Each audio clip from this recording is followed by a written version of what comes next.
Welcome to the Slop Temple. We pray this video helps. In this video, I will explain how to use your PS4 controller on Epic Games. First, connect your controller to your PC. You can use a standard USB cable for a wired connection, or for wireless play, hold the PS button and share button on your controller simultaneously until the light bar flashes. Then, navigate to your PC's Bluetooth settings and pair the controller. This initial step ensures your computer recognizes the device. Next, you'll want to download and install DS4 Windows. This is a fantastic, free, open-source program that translates your PS4 controller's inputs into those of an Xbox 360 controller, which many PC games, including those on Epic Games, readily recognize.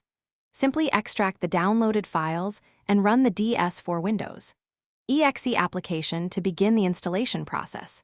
It's a straightforward setup. Once DS4 Windows is installed, open the application.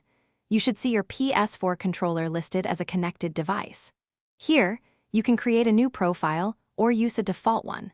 Feel free to adjust settings like dead zones or button mappings to your preference. After configuration, it's crucial to minimize DS4 Windows to your system tray.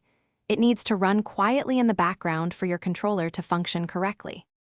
With DS4 Windows running in the background, go ahead and launch the Epic Games launcher. Then, simply start your favorite game from your library. Most games should now automatically recognize your PS4 controller as an Xbox 360 controller, allowing you to play seamlessly.